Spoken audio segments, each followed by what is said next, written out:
কিছু কিছু কথা মালয়েশিয়ার আমি মধ্যে মধ্যে কিছু তুলে ধরি। যদি আমার কোনো ভুল বুদ্ধি হয়ে থাকে তাহলে ক্ষমা দৃষ্টিতে দেখবেন। আমি যা কিছু বলি ভাই বাস্তবতা,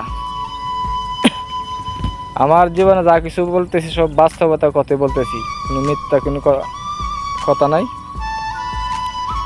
এই দেখেন, টাকা থাকলে যে সবাই সব কিছু পাওয়া যায় এটা ভুল ধারণা। ওই যে অনেকে মালয়েশিয়া আসছে, কেউ 5 লাখ, কেউ 6 লাখ টাকা ব্যাঙ্গে আইছে, কেউ 6 মাস, কেউ 9 মাস, কেউ 1 বছর হয়ে গেছে। এই যে 6 লাখ 7 লাখ টাকা ব্যাঙ্গা হওয়ার পরে যদি এরা এই কষ্ট করতে হয়, কাজের জন্য কষ্ট, খাওয়ার জন্য কষ্ট, সর্বদিকে কষ্ট। একটা মানুষ যদি বিদেশের বাড়িতে আসার পরে যদি কাজ কাম না পায়, ঠিক মতে খাওয়া খাদ্য না পায়, তে এই যে তোগুলো টাকা ব্যাঙ্গা হওয়ার কারণ আইলো, বিদেশের মাটিতে আসছে, তাতে কি লাভটা হইল? টাকায় গেল, কষ্ট হইতাছে এই বিদেশের মাটিতে। একটি কথা বলবো, যারা বিদেশে পাঠান, যারা আসতে চান, নিজের আত্মীয় স্বজন ছাড়া কারো কাছে পাসপোর্ট জমা দিবেন না, প্রতারিত হবেন না। কারণ নিজের আত্মীয় স্বজন যদি আপনার 2 কথা কটু কথাও বলে, তারপর আপনারা একটু ধরতে পারবেন।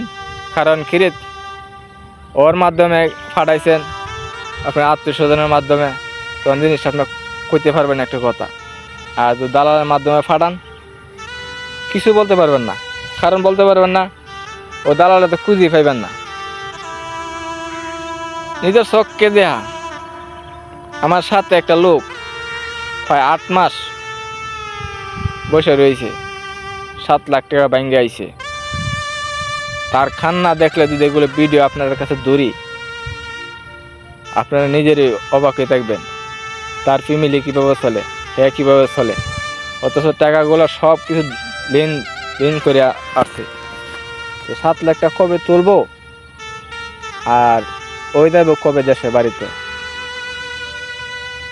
ঋণ না বাদে দিলাম, এখন যে বর্তমানে আসছে, এখন তো বিচার মেয়াদ শেষ হয়ে গেছে, ওই যে বিষাটা লাগাইবো, ওই টাকাটা পাইব কই?